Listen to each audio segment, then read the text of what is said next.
Hello tout le monde, contente de vous retrouver aujourd'hui dans une petite vidéo qui m'est venue à l'esprit alors que j'étais en train de préparer les tops et les flops de l'année 2020, vous savez, cette grande revue que je fais à la fin de chaque année. Je me suis dit mais pourquoi attendre ?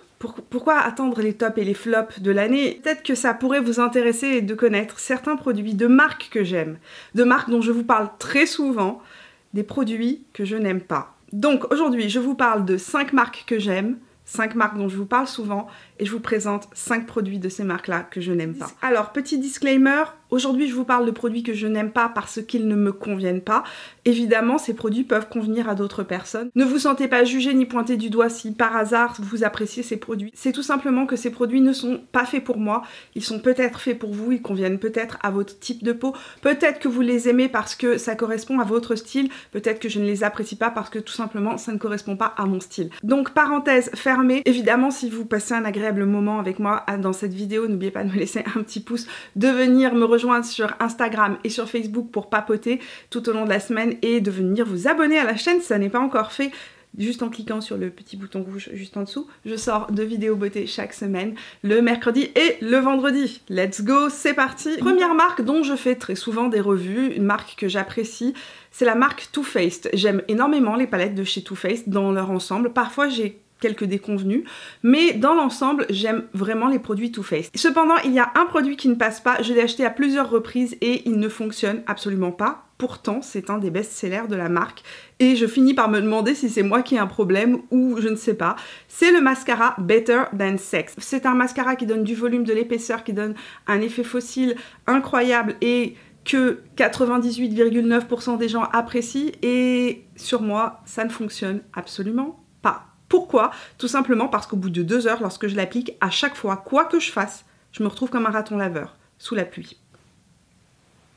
Il transfère, mais il transfère comme jamais j'ai vu un mascara transférer sur moi, c'est assez incroyable. Donc c'est un mascara que j'ai complètement banni, je l'ai acheté à 2 reprises, juste pour vous dire à quel point je voulais véritablement l'apprécier et je me disais mais tout le monde l'aime ce produit-là, pourquoi est-ce que moi il me convient pas? Il n'y a rien à faire, il n'est pas fait pour moi, peut-être qu'il ne s'entend pas tout simplement avec le pH de ma peau. Si je veux un mascara qui me donne du volume, qui va tenir sur moi toute la journée, qui ne va pas transférer, que je trouve, enfin en tout cas que moi que je trouve génial, si je veux vraiment un mascara qui me donne du volume, je me tourne vers le Monsieur Big de Lancôme que j'adore, qui est une valeur sûre pour moi. J'aime énormément le Monsieur Big aussi waterproof, je l'utilise chaque été. Cependant chez Too Faced, il y a énormément de produits que j'adore. Je suis fan du Born This Way Matte qui est sorti cette année. Si je ne devais garder qu'une seule palette, je vous dirais que ce serait la Natural Nude de chez Too Faced que j'adore. Et de manière générale, j'aime les palettes pour les yeux qu'ils font chez Too Faced. Passons maintenant à la marque numéro 2. Marque numéro 2, une marque dont je vous parle très souvent. Une marque qui, en fait, notre relation a très mal commencé. Il faut le savoir, si vous êtes avec moi depuis maintenant 3 ou 4 ans sur cette chaîne, vous vous souviendrez qu'au début, lorsque j'ai commencé à tester cette marque-là, j'ai eu beaucoup de déconvenues. Donc la marque numéro 2 dont je vais vous parler, c'est la marque Natasha Denona. Si, dans l'ensemble, j'aime énormément les produits qu'elle propose, si souvent j'ai un bon avis sur les palettes qu'elle a et qu'elle crée, il m'arrive cependant d'avoir quelques déconvenues avec Natasha Denona et je pense que ces déconvenues sont aussi justifiées par le prix. C'est-à-dire que lorsqu'on a des prix qui sont quand même très chers, qu'on se situe dans le haut de gamme, j'attends que le produit soit haut de gamme. Et de temps en temps, chez Natasha Denona, j'ai eu quelques soucis, surtout avec les palettes qui sont sorties, je pense, il y a 3 ans de cela ou 2 ans de cela. Natasha Denona est une marque dont je vous parle très souvent et dont j'aime énormément les palettes pour les yeux. D'ailleurs aujourd'hui je me suis maquillée les yeux avec une palette Natasha Denona. J'ai utilisé la Trio Chrome palette. C'est pas du tout le sujet de la vidéo d'aujourd'hui mais je vous le dis, je l'aime énormément cette palette. Je l'ai prise à la base pour les mats. Je l'aime énormément et j'ai un gros coup de cœur sur cette palette. Maintenant revenons-en à nos moutons. Parlons du produit qui m'a le plus déçue. Certains vont tout de suite penser illuminateur, j'ai souvent des déconvenues avec les illuminateurs de Natasha Denona, mais on y reviendra plus tard dans une prochaine vidéo, dans une future vidéo. Le produit qui m'a le plus déçu, le produit qui a été, j'ai envie de dire, un crève-cœur pour moi parce que c'était un produit que j'attendais avec énormément d'impatience. Ça a été la première grande palette que j'ai achetée chez Natasha Denona, c'est la Safari palette. Tout dans cette palette m'appelait, tout disait Cette palette est faite pour Mimi. Les couleurs sont exactement les couleurs que j'aime. Je trouve que la storytelling de cette palette est magnifique. Elle propose énormément de choix. Et cependant, ça a été une catastrophe. Déjà que le prix de la palette est particulièrement élevé, je pense que je l'ai payé 170 $. Je ne l'ai plus parce que je l'ai rapporté chez Sephora au bout de 3 maquillages parce que ça n'allait absolument pas. Il y a 2 problèmes majeurs dans cette palette, en tout cas sur moi. D'abord, les fards ne ressortent pas exactement de la couleur qu'ils sont dans la palette. Entre autres, tout ce qui était vert, kaki, etc. sortait gris sur ma peau, c'était assez bizarre. Quand je le mettais tout seul, il était vert, mais dès que j'appliquais un autre fard, ça se mélangeait ou ça bougeait. J'arrive pas vraiment à expliquer ce qui se passait, mais dès que j'appliquais un autre fard, le fard ressortait gris. Et ça, c'était pas possible.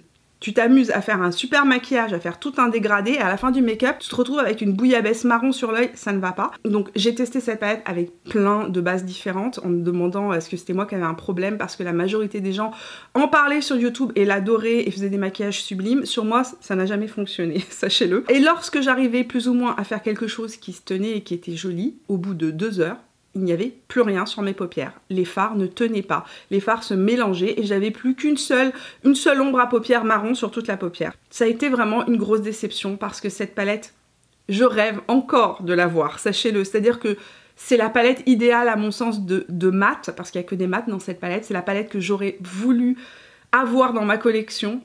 Je vous assure que si elle la ressortait maintenant avec une formulation améliorée, sans hésiter, je l'achèterais. Sans hésiter, parce que j'aime toutes les couleurs de cette palette. Troisième marque qui dans l'ensemble est une marque que j'aime bien. Même si certains d'entre vous disent que je suis très critique à son égard. C'est une marque qui, lorsqu'elle a été lancée, j'étais extrêmement contente qu'elle sorte une ligne de produits parce que c'était une maquilleuse que je suivais déjà à l'époque sur YouTube, dont j'aimais les conseils et dont j'ai beaucoup appris aussi. C'est-à-dire qu'en regardant ses tutos, j'ai énormément appris aux côtés de cette youtubeuse. Et je vous parle maintenant de Huda Beauty. J'ai envie de dire, Huda Beauty est une marque dans laquelle mon cœur balance. Il y a des produits que j'adore, il y a des produits que je trouve excellents, et il y a des produits où je me dis, non, c'est pas possible. Que nous as-tu fait, Huda, là? Chez Huda Beauty, il y a des produits que j'adore. J'adore ma New Nude palette, par exemple. C'est une palette que je trouve vraiment bien réussie, que j'apprécie. Et pourtant, au début, elle m'attirait pas des masses. C'est-à-dire que le type de couleur qui était dedans, je me disais, bon, c'est une palette nude, mais c'est quand même beaucoup de rose. Cependant, dans les tons roses, c'est une palette que j'aime énormément. Un produit qui ne me quitte pas de chez Huda Beauty, que j'utilise presque tous les jours, c'est la Easy Bake Losing Baking and Setting Powder, donc sa poudre de fixatrice et pour faire du baking en fait. En couleur Pound Cake, c'est la poudre que j'utilise depuis plus d'1 an maintenant, que j'utilise au quotidien. Je trouve qu'elle est ultra fine, que lorsqu'on veut faire vraiment du baking, quand on a des produits qui tiennent mal, elle est ultra fine, elle se fond dans la peau, elle ne fait pas d'effet poudreux et pourtant elle absorbe les excès, tout ce qui est excès de sébum, etc. Et je trouve aussi qu'elle floute énormément la peau, qu'elle a un superbe résultat. Le produit que je n'aime pas chez Huda Beauty, le produit qui m'a traumatisée la première fois que je l'ai utilisé, je vous laisse ici en barre d'informations de la vidéo si vous avez envie de rigoler un petit peu ce soir ou aujourd'hui en regardant cette vidéo, je vous la laisse là. Ce produit m'a littéralement traumatisée lorsque je l'ai utilisé la première fois. C'est le Resting Boss Face, donc le spray waterproof ultra mat de chez Huda Beauty. À sa décharge, c'est un produit effectivement qui permet de prolonger la tenue du maquillage de manière assez exceptionnelle. Je ne connais pas d'autres produits qui soient aussi longue tenue que ce produit-là. Cependant, il y a 2 trucs qui me traumatise, mais qui me traumatise dans ce produit. La première chose, c'est la sensation sur le visage. Lorsqu'on l'applique, on a l'impression, enfin j'ai l'impression, je ne veux pas parler pour la majorité d'entre vous, j'ai l'impression d'avoir de la laque sur le visage. Ma sensation sur la peau, c'est ça. Et que ça tire, l'épiderme entier est tiré et lifté vers l'arrière et ma peau ne bouge plus. J'ai vraiment la sensation de tiraillement, de plastification de mon visage. J'ai l'impression d'avoir une pellicule de plastique sur le visage. Ce n'est qu'une sensation, certainement, mais c'est une sensation que je trouve hyper désagréable et qui fait que je n'aime pas utiliser ce produit-là. Deuxième point concernant ce produit-là qui me traumatise, son odeur, son parfum.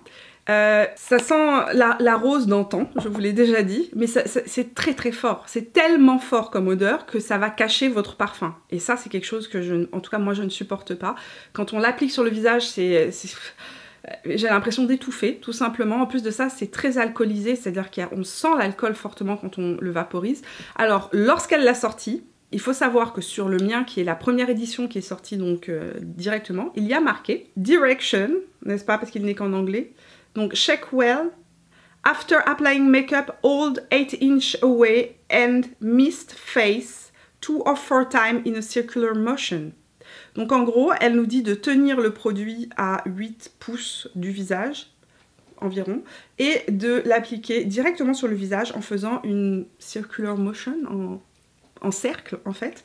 Depuis, elle a changé en fait ses recommandations sur les nouvelles bouteilles. Elle conseille maintenant de l'appliquer directement sur la Beauty Blender, puis d'appliquer la Beauty Blender sur le visage. Ce qui permet d'avoir quand même une sensation un peu moins désagréable que de l'appliquer directement sur le visage. Je pense que j'étais pas la seule à m'en être plainte et donc elle a un petit peu changé ses recommandations d'application. Ça reste néanmoins un produit que je n'aime pas utiliser.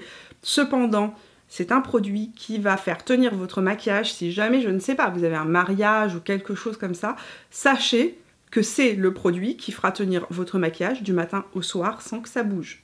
La sensation sur le visage risque d'être un petit peu plastifiée, mais peu importe si c'est pour un grand événement, si c'est pour avoir un visage flawless, peut-être que ça vaut la peine, mais à petite dose, à très petite dose, pas pour moi au quotidien en tout cas. On va parler d'une marque petit prix qui généralement dans l'ensemble ne me déçoit pas, enfin ça dépend des produits là aussi. Une marque dont je vous parle assez souvent, on va parler de Maybelline. Alors, vous connaissez mon amour pour les rouges à lèvres Maybelline. Je pense que j'ai une passion dévorante pour leurs rouges à lèvres. Je trouve que dans les marques pharmacie, petit prix, donc pharmacie au Québec, si vous êtes en Europe, ça se vend en grande surface, je trouve sincèrement que les rouges à lèvres de Maybelline sont assez imbattables. J'ai une passion dévorante pour les rouges à lèvres Superstay Ink Crayon. Ce sont mes rouges à lèvres préférés de chez Maybelline. Je trouve que c'est une des plus belles créations de rouges à lèvres qui avait été faite de l'année passée. Toutes marques confondues, toutes catégories confondues. J'aime toutes les couleurs. Si vous cherchez le rouge à lèvres idéal qui va teinter votre lèvre, qui va être confortable, qui va être longue tenue et qui est assez sans transfert, il suffit juste de mordre dans un Kleenex pour retirer l'excès. Vous verrez que vous pouvez porter un masque en dessous, ça ne va pas transférer. Je suis fan de ces rouges à lèvres là, je trouve qu'il y a rien d'équivalent, aussi bien dans les grandes marques que dans les petites marques. J'ai aussi une passion pour les gloss de la marque, donc celui-ci c'est le 004 Silk. Comment les ont-ils appelés? Les lifter gloss, qui sont ces gloss avec de l'acide hyaluronique dont je suis absolument fan, que je porte tous les jours. Les deux couleurs que je mets le plus, c'est la Stone 008 et le Silk 004. Il y a cependant un rouge à lèvres qui me déçoit énormément. Et là, je vais pas parler d'une couleur, je vais vraiment parler d'une formulation de rouge à lèvres. La première fois que j'ai appliqué, ça s'est plutôt bien passé. La deuxième fois, ça s'est super mal passé. La troisième fois, ça s'est passé moyen. En fait, c'est un rouge à lèvres dans lequel je peux pas avoir confiance parce qu'il y a des jours où ça se passe bien et il y a des jours où il s'effrite. Mais il s'effrite, ça fait des espèces de peluches sur ma lèvre et c'est horrible. C'est les Superstay 24 heures de chez Maybelline.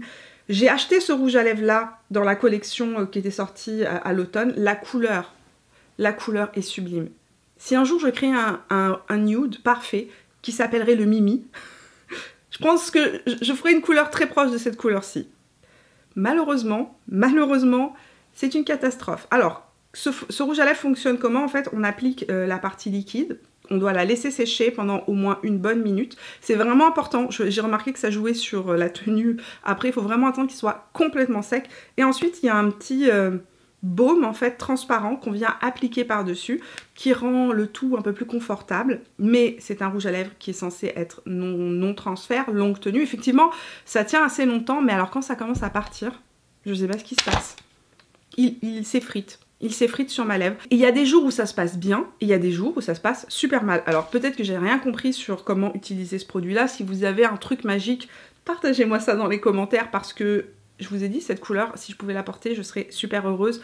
Je la trouve magnifique. La dernière marque dont on parle aujourd'hui est une marque dont je vous parle assez souvent. Quand il y a des produits qui sortent, je vous fais régulièrement des revues. Je vais vous parler de la marque NARS. NARS est une marque que j'aime beaucoup dans son ensemble. Je trouve que la qualité des produits est une qualité professionnelle de maquillage. Très souvent, je prends énormément de plaisir à découvrir ces collections Je trouve que les collections sont abouties, recherchées, qu'il y a vraiment une recherche artistique derrière, qui propose des choses originales dans l'ensemble. Une marque dont j'adore les palettes, très souvent les palettes NARS ne me déçoivent pas, me plaisent énormément. J'adore cette palette-ci, ça c'est la Overlust palette, avec à l'intérieur il y avait 3 blushs, 3 illuminateurs, c'est le blush que j'ai utilisé aujourd'hui, l'illuminateur que j'ai utilisé aujourd'hui. J'aime le bronzer Laguna, il y a plein de produits que j'adore chez NARS.